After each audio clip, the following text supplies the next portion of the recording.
नमस्कार, मी तुमची होस्ट ओल्डी गोल्डी फ्रॉम सिंपल कुकिंग। आज आपला जो मेनू आहे तो आहे बटाट्याचा पराठा आणि लसूण खोबऱ्याची खडी चटणी। चला मग आपण साहित्य पाहूया। बटाट्याचा पराठा करण्यासाठी एकतर हे बटाटे उकडून मी हे हाताने कुस्करून घेतलेले आहेत आणि नंतर ही गव्हाची कणिक घेतली। ही अंदाजानेच आपण घेणार आहोत कारण आपण दोनच पराठे करणार आहोत फक्त। आणि आता या पराठ्यासाठी आपल्याला जे काय लागणार आहे, आपल्याला फक्त फोडणी द्यायची आहे। हळद, हिंग, नंतर मीठ। हा मी ठेचा करून घेतला आहे मसाल्याच्या फोडणीसाठी। हा ठेचा, हळद, हिंग, मीठ, ही कोथिंबीर।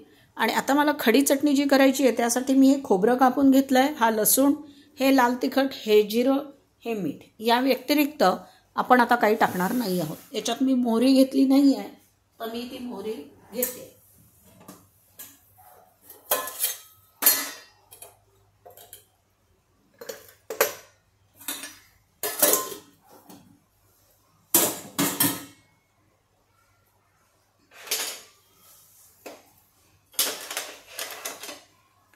तर मी आता हे ताट उचलून ठेवते आहे।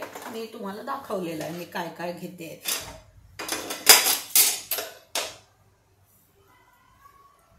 आता आपण पहिले गॅस लावूया।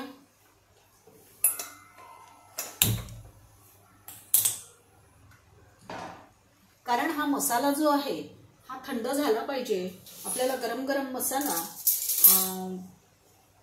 त्या पारीमध्ये भरता येणार नाही आणि केवळ तेवढ्यासाठी आपण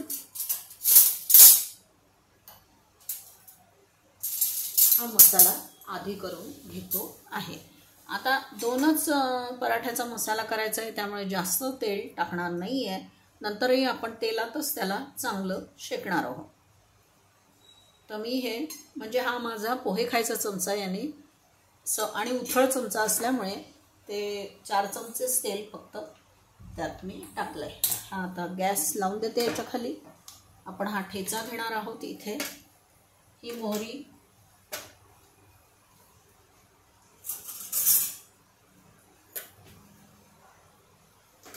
हिंग आणि हळद आणि मीठ। याच्या व्यतिरिक्त आपल्याला याच्यात काही लागणार नाही। नंतर आपण त्याला डायरेक्ट बटाटे त्याच्यामध्ये आपण टाकणार आहोत।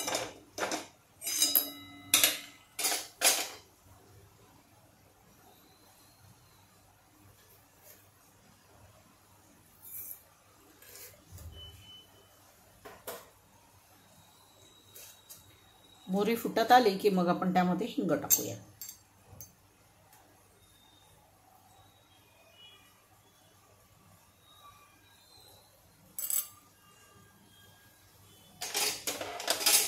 कारण हे सारण झालं की आपण हे सारण एका ताटलीमध्ये काढून घेणार आहोत। त्यानंतर आपण कणिक भरून आपले कणिक भिजवून घेणार आहोत आणि मग त्या कणकीमध्ये आपण हे पराठे टाकणार आहोत। कणिक आपल्याला खूप नरम भिजवायची आहे तर त्याला थोडा वेळ लागू शकतो।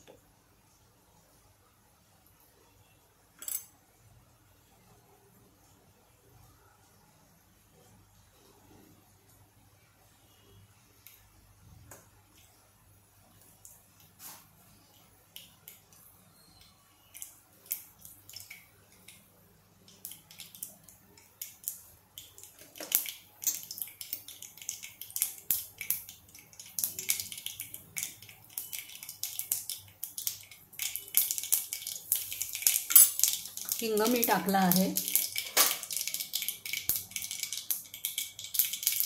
ही हळद,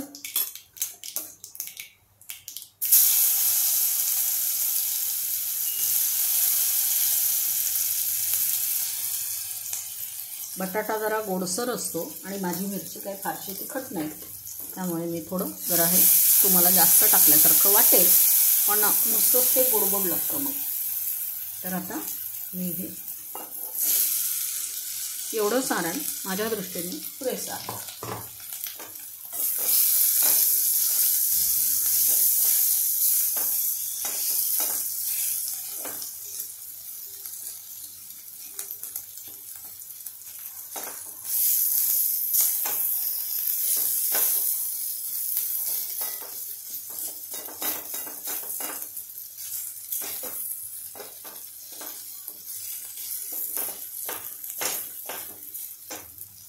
यात मी अजून मीठ टाकलेलं नाही आहे. आता मी मीठ टाकते. आधी हे व्यवस्थित मिसळून घेते, कारण ही जी चटणी केली या चटणीमध्ये 3 मिरच्या, 3 लसणाच्या कळ्या, कोथिंबीर, अर्धी मूठ कोथिंबीर, जिरं आणि मीठ एवढंच टाकलं. खूप काही बाकीचं काहीही मी त्यामध्ये टाकलं नाही, कारण मला हे आपण मग परत तो पराठा करतो त्याची आणि पुन्हा याची चव सारखी लागायला नको, म्हणून मी हे असं केलं आहे. आता मी यामध्ये हे थोडं मीठ टाकते.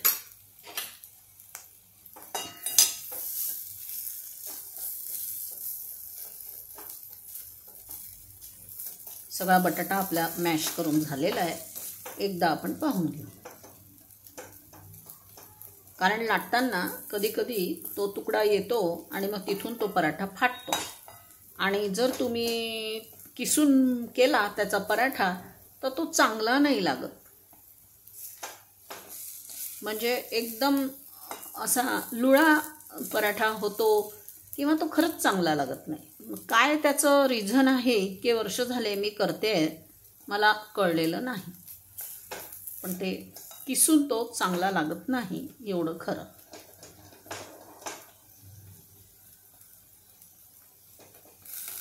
चल, आता हे झालेलं आहे. मी हे काढून घेत आहे. आता आपण याच परातीमध्ये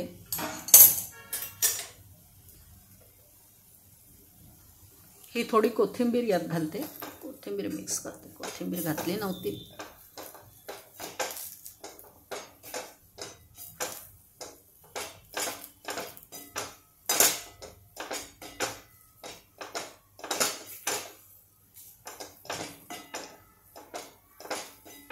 कारण आपल्याला त्यामध्ये भरपूर सारण घालायचं आहे.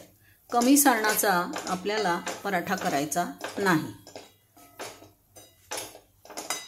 आता मी इथे अंदाजाने कणिक घेणार आहे, कारण मला ते कणिक आहे ती मऊ भिजवून घ्यायची आहे. त्यामुळे मी अंदाजानेच ही कणिक घेत आहे. फक्त मला 2 ते 3 पराठे होतील एवढीच कणिक मला हवी आहे. थोडं मीठ, थोडी हळद आणि तेल, 1 चमचा तेल.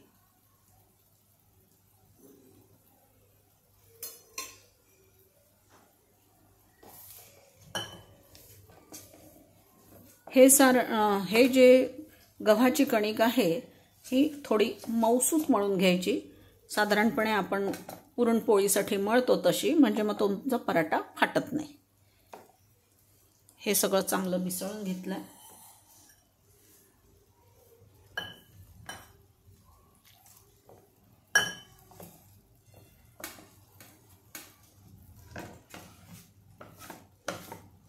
या गव्हाच्या कणकीमध्ये जेव्हा 5 किलो गहू मी दळून आणते त्यावेळेस मी त्यामध्ये 1 पाव काळे चणे आणि 200 ग्रॅम मी जवस टाकत असते. तर म्हणजे हा सुपर आटा होतो. जिमवाल्यांसाठी याची पोळी किंवा पराठा ते खाऊ शकतात. फक्त हे एवढं तुम्हाला मी सांगितलं.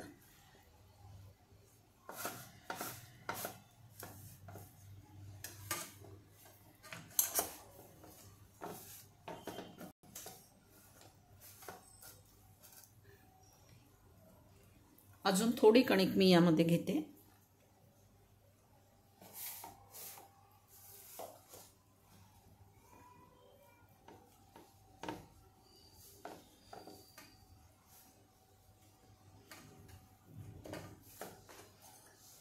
आता ही कणिक मी अगदी मऊसर भिजवते आणि तुम्हाला दाखवते, कारण यात तेल पण घालावं लागेल भिजवताना.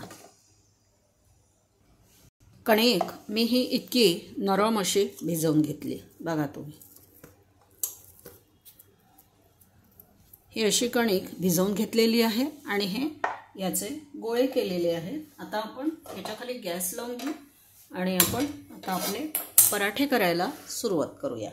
मी हा पराठा सध्या तर गॅस कमी करते आणि हा पराठा आता मी तुम्हाला एक लाटून दाखवते. खूप जाड आणि खूप पातळ असं नाही, पण पोळीसारखं असं पातळ आपलं झालं पाहिजे.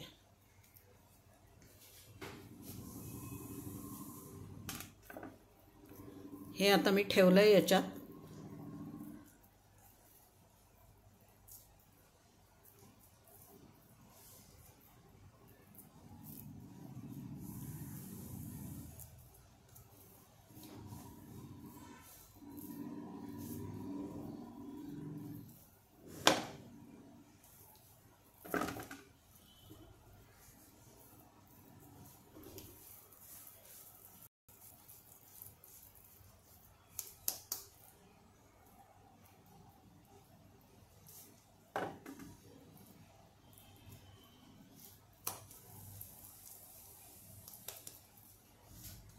हे मी करून घेतलेलं आहे. आता मी हा लाटते पराठा आणि आपण हा पराठा तव्यावर टाकूया.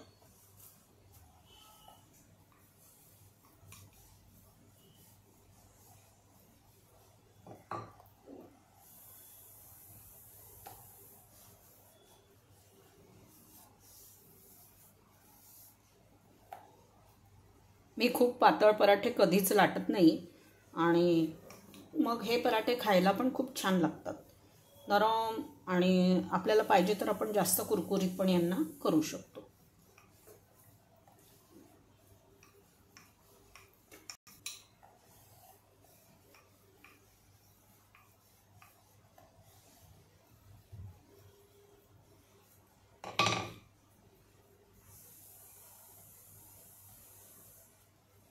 हा पराठा आता मी लाटला आहे आणि हा मी आता तव्यावर टाकते आणि मी आता गॅस मोठा करून घेते.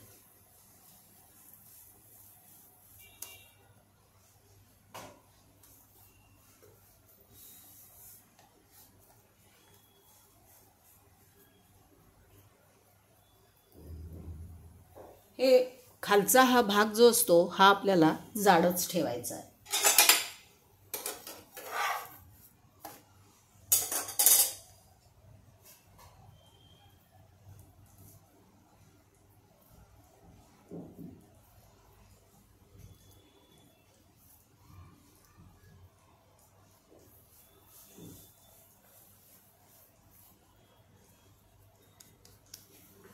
हा पण पराठा मी आता लाटून घेते.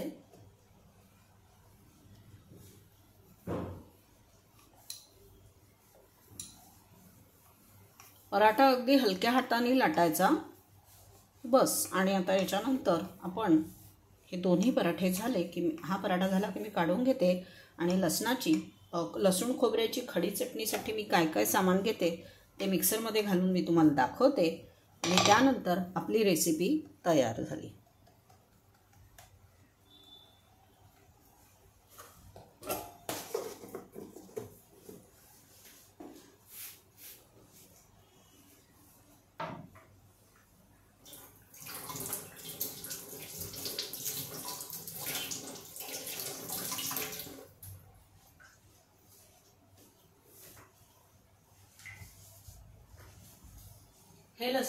हे मी छोटं पॉट घेतलं आहे, चटणी पॉट. आता या चटणी पॉटमध्ये मी काय काय टाकते ते मी तुम्हाला दाखवते.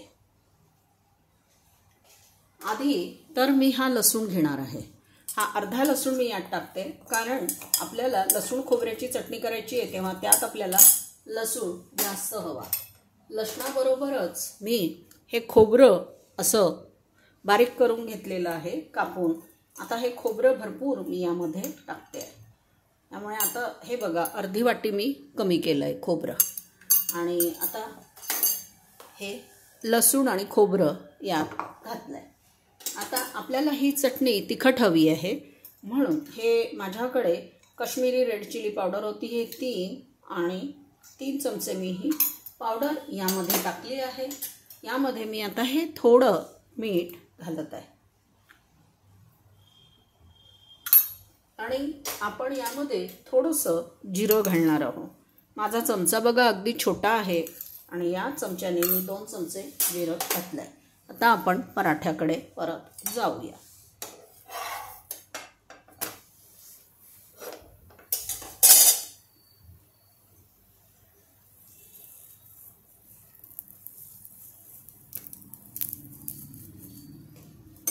तुम्हाला पाहिजे तर हा पराठा तुम्ही बटरवर पण गरम गरम करून देऊ शकता, पण डब्यात द्यायचा असेल तर मात्र बटर लावू नका. बटर थंड झाल्यानंतर त्या बटरच्या पराठ्याला एक विचित्र वास येतो, पण तो इतका चांगला पराठा खाल्ला जात नाही. हे आता मी पलटवून घेते आहे आणि इकडनं पण तेल लावून थोडासा हा लाल करून घेणार आहे. खालचा पराठा थोडासा लाल होऊ देते. थोडा गॅस मोठा केला आहे 2 मिनिटासाठी.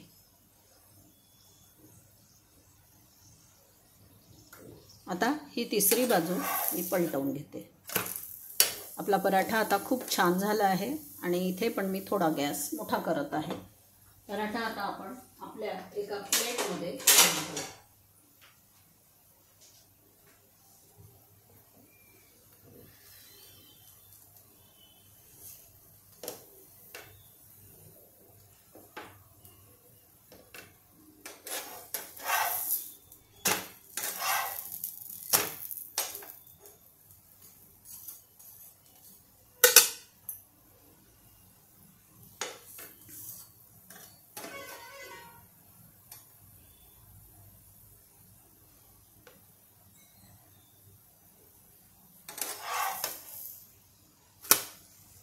हा बघा, असा छान खरपूस भाजलेला पराठा मी काढून घेत आहे.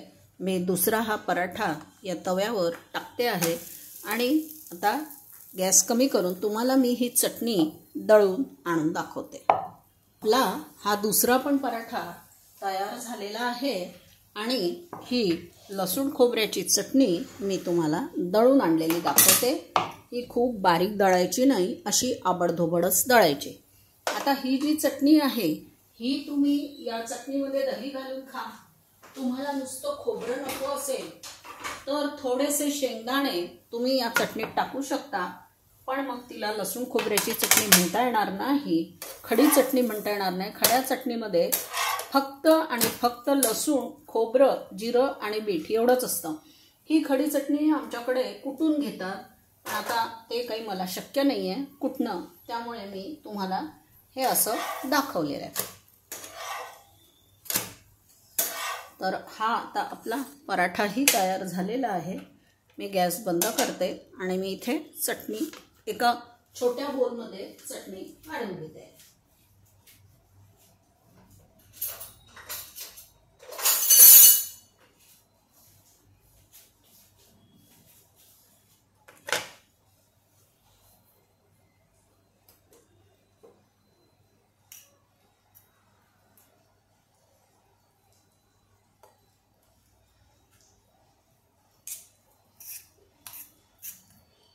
ही चटणी तुम्ही फ्रीजमध्ये ठेवली ना तर ही जवळपास 15 दिवस छान टिकते, काही खराब होत नाही आणि आपण सुकं खोबरं घेतलेलं आहे. तर आता बघा, हा आजचा आपला बेत बटाट्याचा पराठा आणि लसूण खोबऱ्याची खडी चटणी. संध्याकाळचा सुद्धा बेत आपला तयार झालेला आहे. तर हे गरम गरम पराठे खायला खूपच छान लागतात. घरी जेवायला बसले असते तर तुम्ही लोणी किंवा तुपावरही हे पराठे छान भाजू शकता. डब्यात द्यायचं असेल तर मात्र तेलावर भाजा. आणि ही चटणी दिसायला लाल दिसत असली तरी तिखट नाही. तुम्ही दही याच्यामध्ये घालून दह्यामध्ये ही चटणी बारीक करून ते तुम्ही देऊ शकता. तर तुम्हाला जर माझा हा व्हिडिओ आवडला असेल तर माझ्या व्हिडिओला लाईक, सबस्क्राईब, शेअर जरूर करा. कॉमेंट जरूर करा. धन्यवाद तुम्ही माझा हा व्हिडिओ पाहिल्याबद्दल.